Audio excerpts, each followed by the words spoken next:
Hi வணக்கம். இது delta director. நான் உங்கள் சிவா. இந்த வீடியோவில் வந்து இப்போ இந்த நிமிஷம் நான் பேசிக்கிட்டு இருக்க நேரத்தில் வந்து திரு சிஎம் விஜய் அவர்கள் வந்து பதவி ஏற்றுக்கிறாங்க.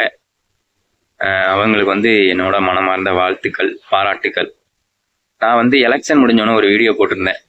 நான் நிறைய பேருக்கு ஃபோன் பண்ணி கேட்டேன். அவங்க எல்லாருமே வந்து விஜய்க்கு தான் வாக்களிச்சிருக்கதா சொல்லியிருக்காங்க. பயங்கரமான ஒரு மாற்றம் வந்து வரும். அந்த மாற்றம் வந்து நல்லதா கெட்டதா அப்படிங்கிறத வந்து தீர்மானிக்கிறது வந்து ஆண்டவன் கையில இருக்கு, விஜய் அவர்கள் கையில இருக்கு அப்படிங்கிற மாதிரி நான் சொல்லியிருந்தேன். அதுதான் இப்ப நடந்திருக்கு. எலெக்ஷன் ரிசல்ட் வந்ததுக்கு அப்புறம் நான் வீடியோ போடுறேன் அப்படின்னு சொல்லியிருந்தேன். பட் என்னால போட முடியல. என்னால வேலை பளு காரணமா என்னால வந்து அந்த வீடியோக்கள் வந்து போட முடியல. இன்னைக்கு லீவு அப்படிங்கிறதுனால இன்னைக்கு நான் வந்து அந்த வீடியோ போடுறேன். நம்ம யோசிச்சதான் நடந்திருக்கு, நம்ம நினைச்சதான் நடந்திருக்கு. விஜய் அவர்கள் வந்து முதல்வர் ஆயிட்டாங்க. இன்னைக்கு நான் வந்து பேசிக்கிட்டு இருக்க நேரத்துல வந்து அவங்க வந்து முதல்வர். ஓகே, இந்த சமயத்துல வந்து நிறைய வீடியோக்கள் என்னால பார்க்க முடிஞ்சிச்சு. நம்ம மு.க. ஸ்டாலின் ஐயா அவர்கள் வந்து குளத்தூர் தொகுதியில போய் நன்றி தெரிவிச்ச வீடியோக்கள். மக்கள்லாம் கதறாங்க, கத்துறாங்க. அன்பில் பொய்யாமொழி அவர்கள் வந்து திருவெரும்பூர் தொகுதியில போய் அந்த நன்றி கடனை வந்து செலுத்துறப்ப மக்கள் அழுதது, இந்த மாதிரி வீடியோக்கள்லாம் நிறைய கண்ணில் பட்டுச்சு. ஏதோ ஒரு இம்பாக்ட வந்து கொடுத்துட்டாரு ஸ்டாலின் அவர்கள் அப்படின்னு தான் சொல்லணும். என்ன எப்படி என்ன அப்படிங்கிறது வந்து தெரியல. இருந்தாலும் வந்து ஏதோ ஒரு பாரமா இருக்கு மாதிரி இருக்கு மனசு.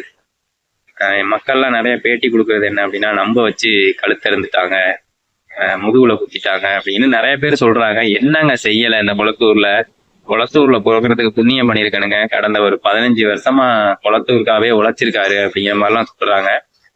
முதல்வர் பணியில இருந்தாலும் மாசத்துக்கு 3 தடவை அல்லது 4 தடவை வந்து அந்த தொகுதிக்கு வந்துருவாரு அப்படிங்கிற மாதிரி நிறைய பேர் பேட்டி கொடுக்குறாங்க. பேட்டியில வந்து அழுகுறாங்க நிறைய பேர். எங்க மிஸ் ஆனிச்சு, எப்படி என்ன அப்படிங்கிறதே ஒன்றும் தெரியல. எல்லாரும் வந்து ரொம்ப மோசம் பண்ணிட்டாங்க மக்கள் அப்படிங்கிற மாதிரி நிறைய பேட்டிகள்லாம் என்னால பார்க்க முடியுது. அதோட அவரு அந்த கார்ல ஏறி போறப்போ ஒரு தேம்புறாரு.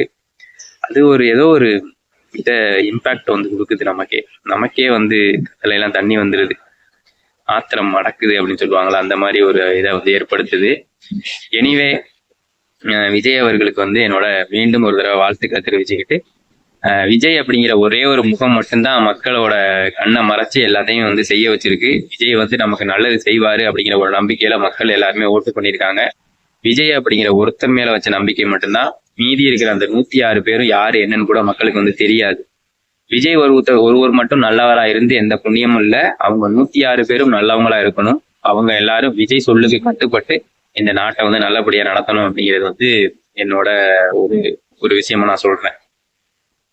அவ்வளவுதான். இதுதான் இந்த விஷயம் வந்து கண்டினியூவா நடந்துச்சு அப்படின்னா 2031 வந்து விஜய் அவர்கள் தான் முதலமைச்சர் ஆவாங்க அப்படிங்கிறது என்னோட கருத்து. இந்த வீடியோ வந்து பிடிச்சிருந்துச்சு அப்படின்னா லைக் பண்ணுங்க, ஷேர் பண்ணுங்க. அந்த ஸ்டாலின் அவர்கள் வந்து அழுததும், அன்பில் பொய்யாமொழி அவர்கள் பேசின இடத்துல மக்கள்லாம் அழுதது, குளத்தூர் தொகுதி மக்கள்லாம் அழுதது, இது எல்லாத்தையும் பார்த்துட்டு இந்த வீடியோ வந்து நான் போடுறேன். எனக்கே வந்து கண்ணெல்லாம் கலங்கிருச்சு. ஏதோ ஒரு மனசு ஒரு பாரமா இருக்கிற மாதிரி ஒரு ஃபீல். இந்த கணத்தை இதயத்தோட இந்த வீடியோ வந்து முடிச்சுக்கிறேன். அவ்வளோதான். தேங்க்யூ.